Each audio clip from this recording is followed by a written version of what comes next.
그렇습니다. 하나님께서 예수 그리스도를 우리에게 내어주신 이유는 우리의 구원을 위해서입니다.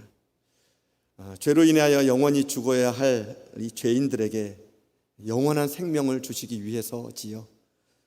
요한복음 3장 16절 말씀, 하나님이 세상을 이처럼 사랑하사 독생자를 주셨으니 이는 그를 믿는 자마다 멸망하지 않고 영생을 얻게 하려 하심이라.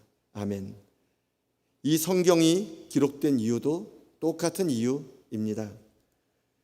예수 그리스도를 믿는 믿음에 영원한 생명이 있으니 예수님을 잘 믿도록 하기 위해서지요. 요한복음 20장 31절, 오직 이것을 기록함은 너희로 예수께서 하나님의 아들 그리스도이심을 믿게 하려 하며 또 너희로 믿고 그 이름을 힘입어 생명을 얻게 하려 함이니라. 아멘.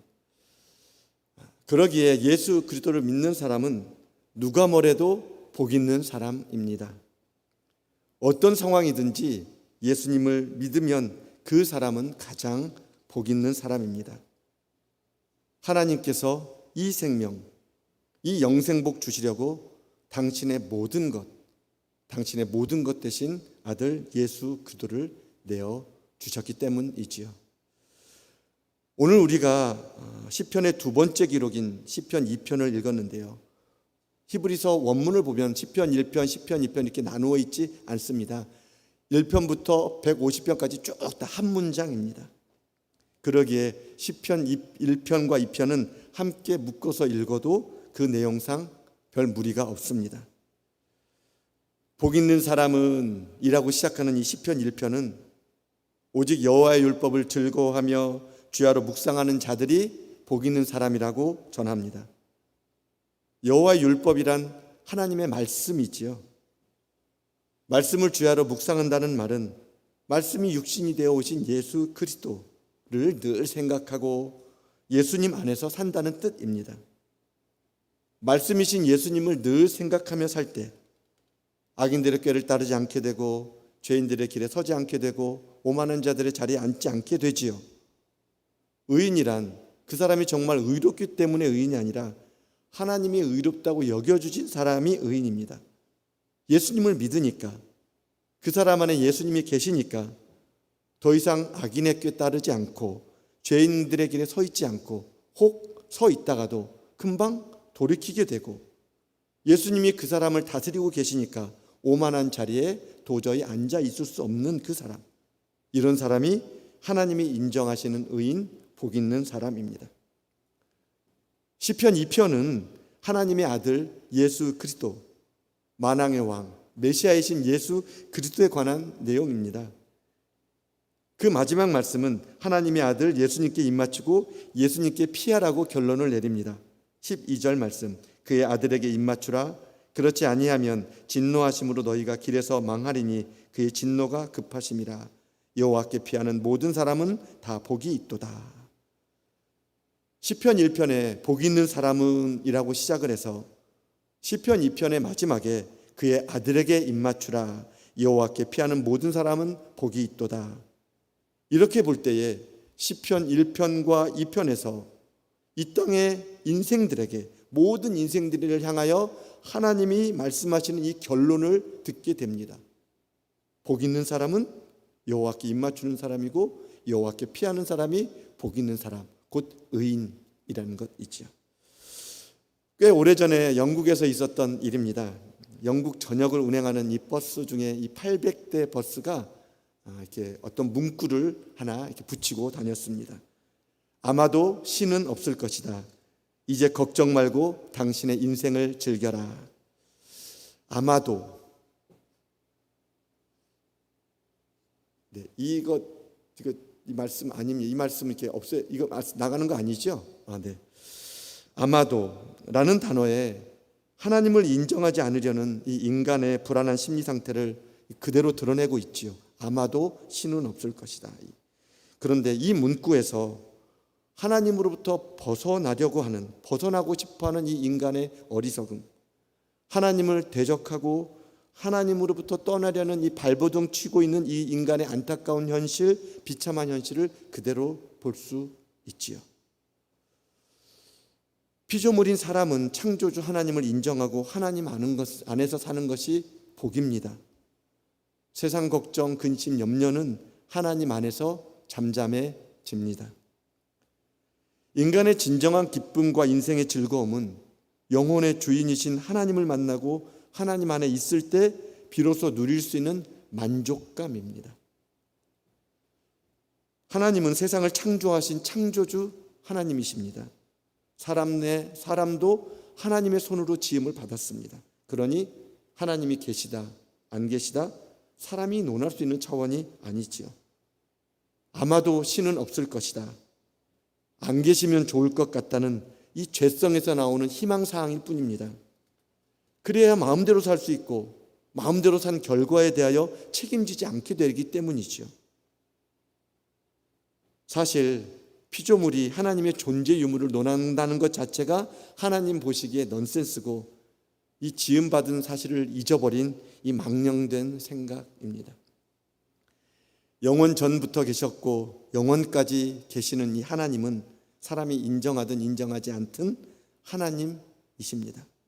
창조주 하나님이요 우주 만물을 통치하시는 권능의 하나님이시고 인간의 삶과 죽음을 주관하시고 행위를 따라 심판하시는 심판주 하나님이십니다. 그럼에도 불구하고 하나님을 대적하는 모습들, 1절을 보니까 한 개인의 차원 정도가 아니라 나라들, 민족들입니다. 어찌하여 이방 나라들이 분노하며 민족들이 헛된 일을 꾸미는가? 거대한 세력으로 하나님을 대적하는 거죠. 2절을 보니까 세상의 군왕들이 나서고 관원들이 서로 꾀하여 여호와와 그의 기름 부은 받은 자를 대적합니다. 이 말씀은, 이 모습들은 1차적으로 이 다윗 왕가죠. 다윗 왕조를 없애려는 하나님의 백성, 이 이스라엘을 없애려고 하는 다윗을 대적하던 이방 나라 이 왕들의 모습이고, 또 하나님이 택하여 왕으로 기름 부어 세우신 이 다윗을 없애려고 사울 편에 붙어서 죽이기를 모해했던 이 사울을 비롯한 이 수많은 사람들, 또 아버지 다윗을 죽이려고 달려든 아들 압살롬을 따랐던 이 사람들의 그 모습입니다. 더 나아가 이 모습은 하나님의 기름 부음을 받은 메시아이신 예수 그리스도를 죽이려고 수많은 일을 꾸몄던, 예수 그리스도를 대적했던 사람들의 모습입니다. 이들은 예수님을 죽이려고 하나가 되었습니다. 마가복음 3장 6절을 보면 바리새인들이 나가서 곧 헤롯 당과 함께 어떻게 하여 예수를 죽일까 의논하니라. 하나님만을 섬기며 유대교만을 철저히 지켰던 바리새인들, 로마의 하수인 이 헤롯을 따르며 로마의 권력에 빌붙었던 이 헤롯 당, 이 종교적으로 정치적으로 도저히 하나 될 수 없는 이 사람들이 예수님을 죽이려는 일에는 하나가 되어 모의를 했습니다. 유대의 종교 지도자들과 로마의 관원들이 예수님을 죽이는 일에 함께 모의하고 앞장섰지요. 그러나 이 모든 일들이 다 허사였습니다. 말과 번거로 정말 강력하게 무장했던 이 이방 나라들, 아무리 강한 힘이 있다고 해도 다윗에게 다 패배했습니다. 사울과 사울을 따르던 자들 전쟁에서 다 죽임을 당합니다. 아버지 다윗을 공격했던 아들 압살롬은 아주 정말 중요한 때 자신의 책사였던 아히도벨의 말을 듣지 않고 아버지 다윗의 책사였던 후세의 말을 들었습니다. 만약에 아히도벨의 말을 들었더라면 다윗은 죽었을 것입니다. 하나님께서 압살롬과 아히도벨의 그 계략을 무너뜨리신 것이지요. 들리지 않게 하신 것입니다. 압살롬으로 하여금. 하나님께서는 이방 나라의 왕들과 관원들의 모의를 다 허사하게 되게 하시고 기름 부어 세우신 다윗을 왕으로 세우셨습니다. 승리를 주셨지요. 마찬가지로 예수님을 대적하며 예수님을 죽이려고 했던 이 모의들, 이 십자가에서 죽게 한 이 무리들, 그들은 이제 다 끝났다고 생각했고 자신들이 이겼다고 생각했습니다. 그러나 예수님은 무덤문을 여시고 3일 만에 다시 살아나셨습니다. 다윗에게 있어서도 예수님에게 있어서도 하나님을 대적하여 일하는 그 일들, 하나님께서는 이 모든 일을 다 헛된 일이 되게 하셨습니다. 어찌하여 이방 나라들이 분노하며 민족들이 헛된 일을 꾸미는가? 성경은 하나님을 떠나 살고 하나님을 대적해서 살고 하나님 없이도 잘 될 것이라고 생각하고 자신들이 하나님처럼 살면 결국은 무너진다고 하는 것을 보여줍니다. 바벨탑 사건이 좋은 예지요. 여러분, 지금도 그렇지만 어느 시대든지 높은 건축물을 세우는 것은 당대 가장 뛰어난 지식과 기술과 이 지혜의 총화가 건축물입니다. 120층, 130층 그 높이 지을 수 있는 것은 그 시대의 가장 뛰어난 기술력이죠. 지혜와 지식의 모든 것입니다. 바벨탑은 쌓는 일, 그 이전에 돌 대신 벽돌을 쌓았고 진흙 대신에 역청으로 쌓았습니다. 벽돌로 쌓고 역청으로 쌓으면 더 높이 더 튼튼히 짓는다는 이 지식과 기술이 있었습니다.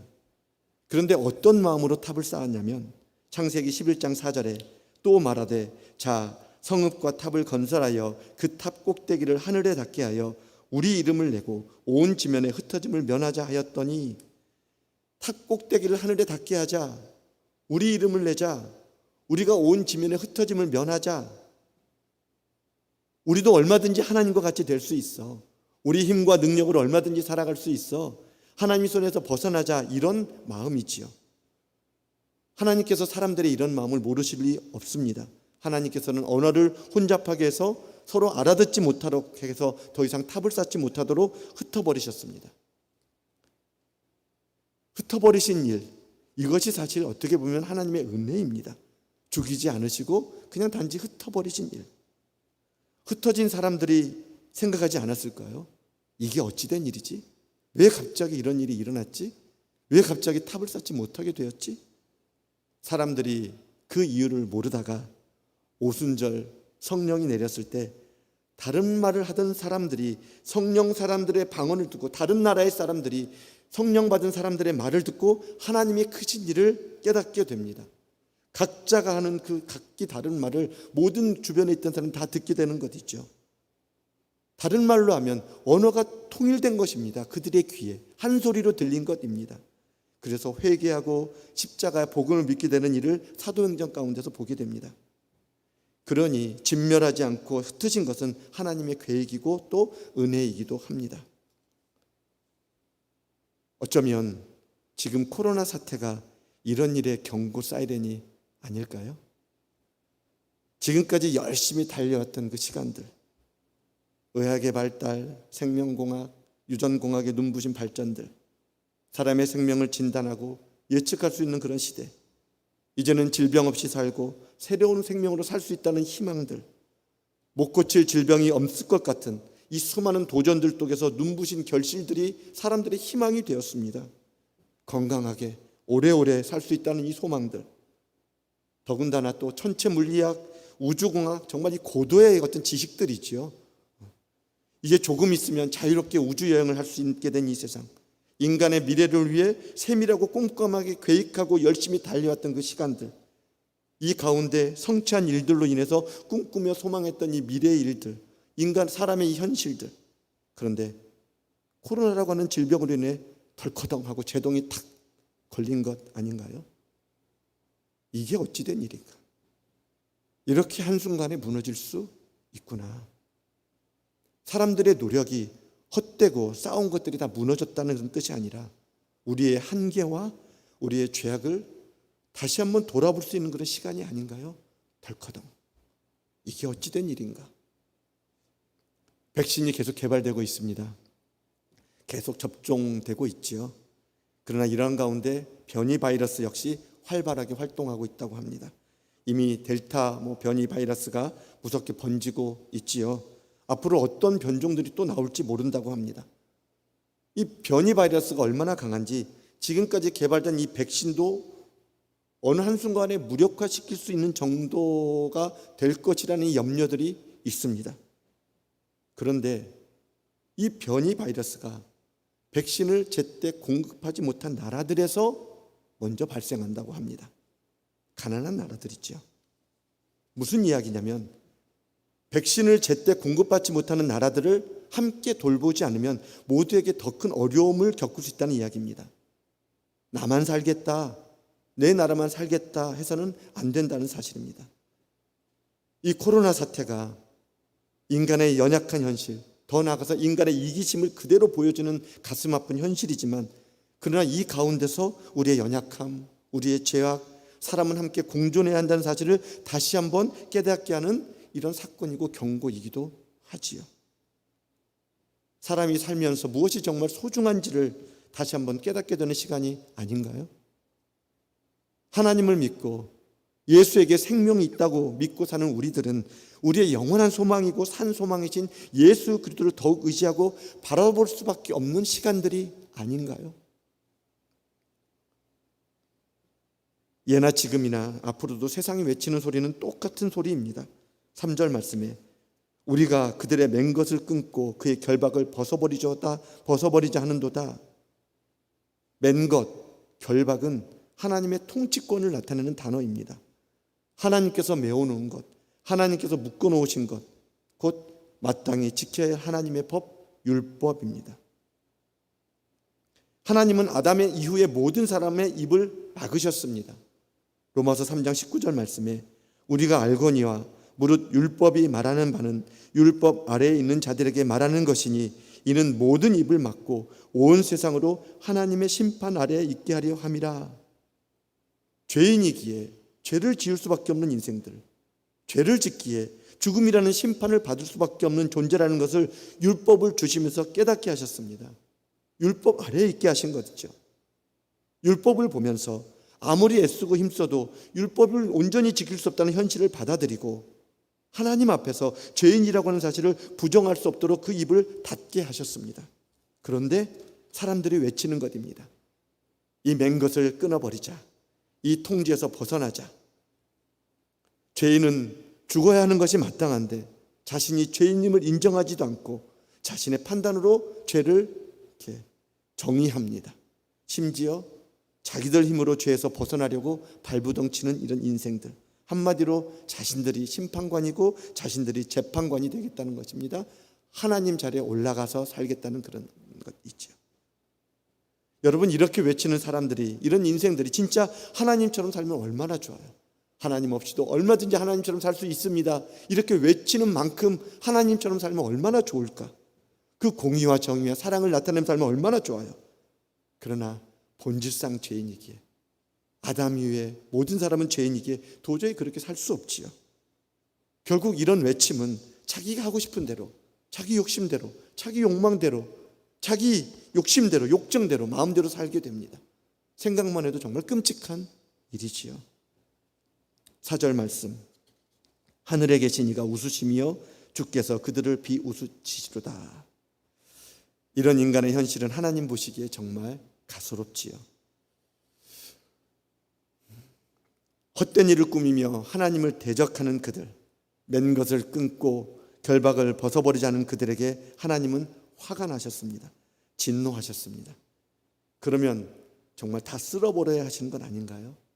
정말 죄악이 관영한 때에 홍수를 보내셔서 다 쓸어버리고 노아를 새롭게 일으키신 것처럼 정말 그 하나님의 결박에서 벗어나려고 하는, 하나님을 대적하는 이 무리들 다 쓸어버리시고 정말 새롭게 하나님의 그 전능하신 능력으로 새롭게 사람을 일으켜 세우시는 그런 일들을 하셔야 하는 것이 맞는 것 아닌가요? 그런데 하나님께서 대적하는 인생들을 향해 어떻게 하셨는지 오늘 말씀을 가만히 한번 보시기 바랍니다. 분을 발하신 하나님, 진노하신 하나님은 그들을 놀라게 하셨습니다. 5절 말씀에 그때에 분을 발하며 진노하사 그들을 놀라게 하여 이르시기를, 유진 피터슨이 쓴 메시지 성경은 4절과 5절을 이렇게 번역합니다. 하늘 보좌에 앉으신 하나님께서 웃음을 터뜨리신다. 주제넘게 구는 그들을 가소로워하시다가 마침내 대노하신다. 불같이 노를 터뜨리시며 그들을 얼어붙게 만드신다. 대노하시면서 불같이 노를 터뜨리시며 그들을 얼어붙게 만드셨다고. 하나님께서 그들을 놀라게 하시고 얼어붙게 만드셨습니다. 무엇으로 놀라게 하시고 무엇으로 얼어붙게 만드셨을까? 죄에 상응하는 그 끔찍한 그 죽음, 그 형벌, 그것으로 얼어붙게 만들고 놀라게 하셨을까? 그것이 아니라 6절 7절 말씀, 내가 나의 왕을 내 거룩한 산 시온에 세웠다 하시리로다. 내가 여호와의 명령을 전하노라. 여호와께서 내게 이르시되 너는 내 아들이라. 오늘 내가 너를 낳았도다. 거룩한 산 시온에 세운 나의 왕, 내 아들 예수 그리스도, 하나님께서는 헛된 일을 꾸미고 하나님을 대적하며 맨 것을 끊어버리려고 하고 그 결박을 벗어나자고 하는 이 세상 사람들, 이 죄인들을 향하여 죽어마땅한 인생들, 다 쓸어버려도 시원찮은 인생들, 먼지뿐인 인생들을 향하여 내가 나의 왕을 내 거룩한 산 시온에 세웠다, 내 아들이다, 예수님을 크게 알리셨습니다. 하나님을 대적하는 자들에게 부어져야 할 모든 진노, 왕이신 예수 그리스도 사랑하는 아들에게 다 부어졌습니다.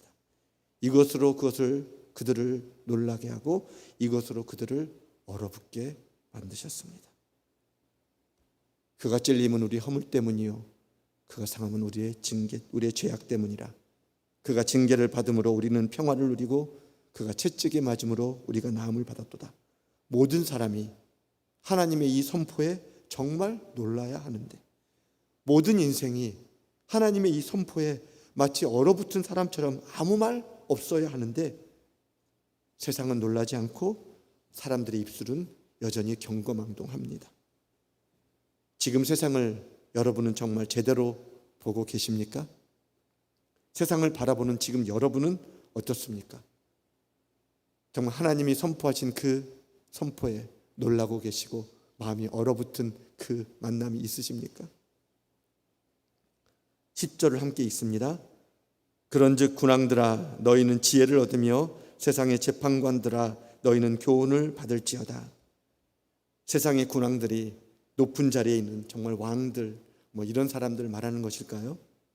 세상의 재판관들이 어떤 판사나 검사나 변호사나 어떤 법률가들을 말하는 것일까요? 아니지요.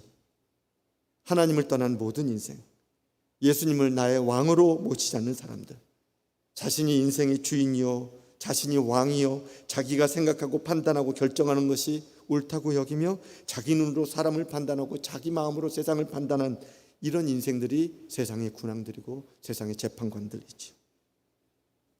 세상의 군왕들, 세상의 재판관들 어디에서 어떤 지혜를 얻고 무슨 교훈을 받아야 하나요? 죄가 하나도 없으신 순결한 그분이 얼마든지 철장으로 그들을 깨뜨릴 수도 있고 그들을 질그릇처럼 부셔버릴 수 있는 그분이 그들을 대신하여 모든 진노를 다 받으셨단 이 십자가에서 지혜를 찾고 십자가에서 인생의 교훈을 얻어야 하는 것입니다. 십자가에서 이 지혜, 이 교훈을 받으면 11절 말씀에 여호와를 경외함으로 섬기고 떨며 즐거워할 것지어다. 이 지혜를 알고 이 교훈을 받는 사람은 하늘에 하나님이 계심을 알고 두려운 마음으로 하나님을 섬기게 되고 하나님 앞에서 죽을 인생일 수밖에 없는 현실에 떨게 되고 그러기에 또 겸손하게 살게 되고, 그러나 이 죽을 인생을 살려주시는 은혜를 생각하며 하나님의 뜻을 따라 살아가는 이 순종의 즐거움, 또한 순종함에 따라온 이 열매가 맺어지는 이 즐거움으로 살게 되는 것 있죠. 세상의 군왕들, 재판관들, 내가 왕이라고 하나님 없이도 살 수 있다고 큰 소리치고 자기 마음대로 살려고 하는 사람들이 세상의 지혜가 아니라, 세상의 교훈이 아니라 정말 십자가에서 지혜를 얻고 교훈을 받는다면 지금 이 세상은, 우리가 사는 세상, 우리가 바라보는 세상은 지금과는 완전히 다를 것입니다. 이게 우리가 이 세상에서 바라는 소망이고, 그러기에 우리가 예수를 믿고 또 전하는 분명한 이유입니다. 이런 세상이 되도록, 이러한 예수 그리스도를 전하도록 하나님께서는 이 군왕들에게, 세상의 재판관들에게, 또한 하나님을 떠나 살려는 모든 죄인들에게 말씀하십니다. 12절 말씀, 그의 아들에게 입맞추라. 그렇지 아니하면 진노하심으로 너희가 길에서 망하리니 그의 진노가 급하심이라. 여호와께 피하는 모든 사람은 다 복이 있도다. 아멘. 여러분, 어떤 사람이 예수님께 입맞추는 사람일까요? 가룟 유다처럼 형식적으로 거짓으로 어떤 숨은 의도를 가지고 예수님께 입맞춤하는 것이 아니라 정말 진실하게 예수님께 입맞추는 사람이 누구일까요? 내가 나의 왕을 거룩한 산에 세웠다.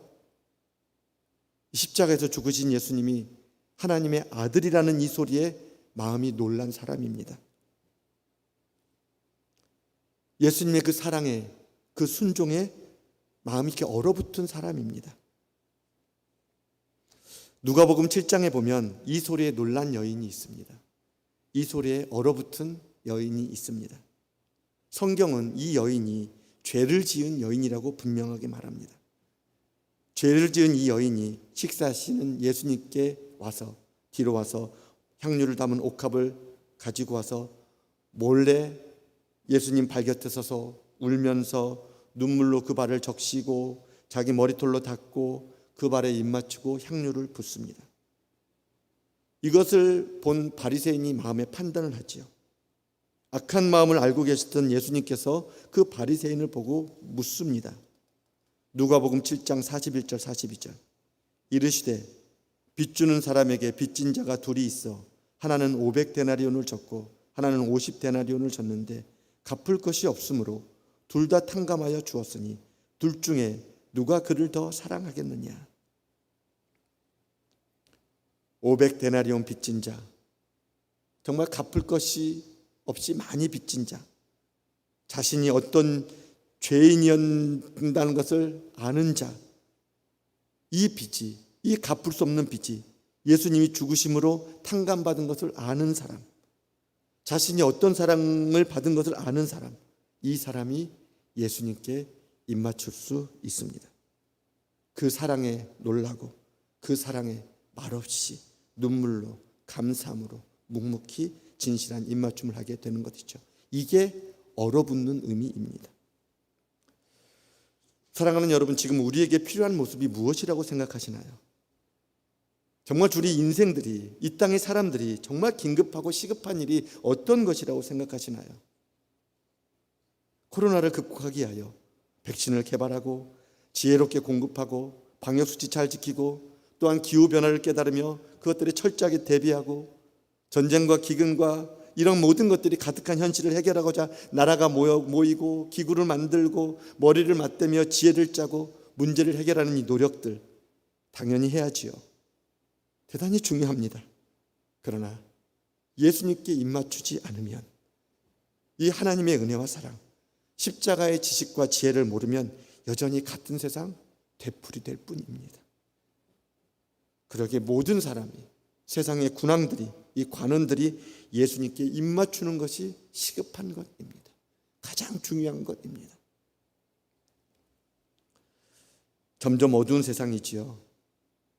점점 죄악이 관영한 세상이 되어가고 있습니다. 역설적이게도 그러기에, 어둡기에, 캄캄하기에 빛이신 예수 그리스도는 더욱더 분명하게 보이고 분명하게 빛나고 계십니다.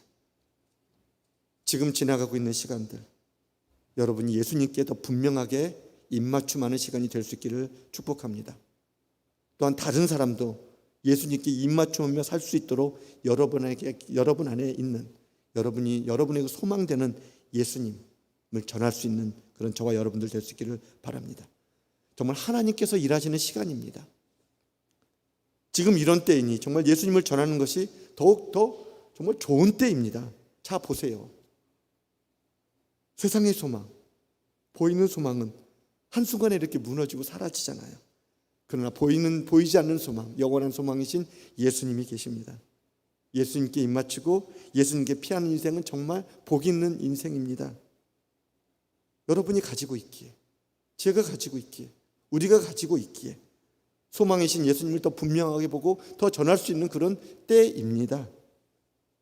그러니 사랑하는 여러분, 염려하지 마십시오. 두려워하지 마십시오. 앞으로 어떻게 살까 걱정하지 마십시오. 내일 일은 내일이 염려할 것이라고 말씀하신 예수님, 이 예수님과 매일같이 입맞춤을 하며 살아가시길 바랍니다. 그렇게 한번 살아보세요. 예수님께 입맞추면, 매일 입맞추면, 정말 진실한 입맞춤을 계속하면 살아계신 주님의 놀라운 인도가 있습니다. 자기를 사랑하는 자들, 자기에게 입맞춤하는 자들을 세우시고 높이시고 살리시는 주님의 역사가 있습니다. 그러기에 이제 오늘 이 시간 이후부터 여러분들의 이 마음의 소원, 또 저의 소원, 우리 교회의 소원은 예수님 발 앞에 엎드려서 예수님께 진실한 입맞춤이 되고자 하는 그것 하나만 갖고 가시기를 축원합니다.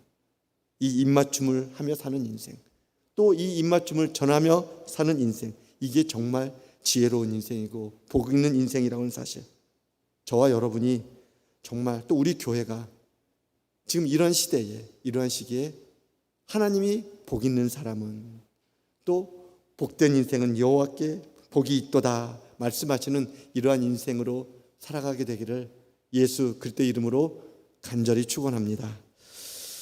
이 시간 기도하겠습니다. 이 시간 기도할 때에 주님께 정말 진실한 입맞춤을 하기를 원합니다. 주님께 진실한 입맞춤이 되도록 주의 그 사랑 더욱 알게 하시고, 죽을 수밖에 없는 인생, 이 죄인인 인생, 하나님이 진노하시고 분을 쏟으시는 이 인생이 그 분노와 그 진노를 받지 않고 오직 예수 그리스도께 다 쏟아부으신 하나님의 사랑, 그것에 순종하신 예수 그리스도의 그 사랑, 그것을 알게 하여 주옵소서. 이 시기에 더욱 마음과 정성과 뜻을 다해서 귀를 기울여서 하나님의 말씀에 귀 기울이게 하시고, 십자가로 가까이 가서 주님의 음성을 듣고 주님께 입맞추는 제가 되게 하시고, 우리 아이들이 되게 하시고, 우리 교회가 되게 하여 주옵소서라고 이 시간 기도하며 나아갑니다. 아버지 하나님, 이 시간 예배 가운데 예수께 입맞추는 자들이 복이 있다고 말씀하신 하나님의 말씀이 들리게 하시니 고맙습니다. 이제는 우리의 모든 것 다 내려놓고, 걱정 염려 내려놓고 오직 주를 바라보게 하여 주옵소서. 나를 향한 진노, 우리를 향한 분노가 사랑하는 아들 예수 그리스도, 아니 하나님 당신에게 쏟아 부어졌다고 하는 사실, 하나님의 당신이 우리의 모든 죄를 다 담당하셨다고 하는 사실, 이 교리가 더 이상 교리가 아니라 정말 진리로 만나지고 체험으로 만나져서 예수님께 진실하게 입맞추는 삶이 되게 하여 주셔서 예수님께 입맞추는 자마다 살아나게 하시고 회복되게 하시고 새롭게 하시는 이 은혜 가운데 저희들이 살게 하여 주옵소서. 하나님이 코로나를 지나가고 있습니다. 이 어려운 시대, 이 두려운 시대, 하나님 두려워하지 않게 하시고 염려하지 않게 하시니 감사합니다. 이 모든 것을 다 하시고 구원을 주시고자 살리시고자 예수 그리스도를 내어주셨으니, 하나님 우리들이 다시 한번 예수 그리스도를 온전히 믿는 믿음 가운데 나가게 하시고 예수님께 이제는 진실한 입맞춤으로 나아갈 수 있는 삶이 되게 하여 주시옵소서. 그리하여서 예수님과 함께 이 모든 시간들을 감사함으로 찬송함으로 오히려 예수 그리스도를 전하는 삶으로 정말 복된 삶을 살아가는 우리들이 되게 하시고 우리 교회가 되게 하여 줄 줄 믿습니다. 사랑하는 성도들, 오늘 예배 드릴 때, 기도할 때에, 아니 삶의 자리에서 다시 한번 우리 안에 계신 예수 그리스도, 내 안에 계신 예수 그리스도, 그분을 더 분명히 보고 그분을 더 사랑하는 삶이 될 수 있도록 은혜 베풀어 주시옵소서. 감사드리며 예수님의 이름으로 기도하옵나이다. 아멘.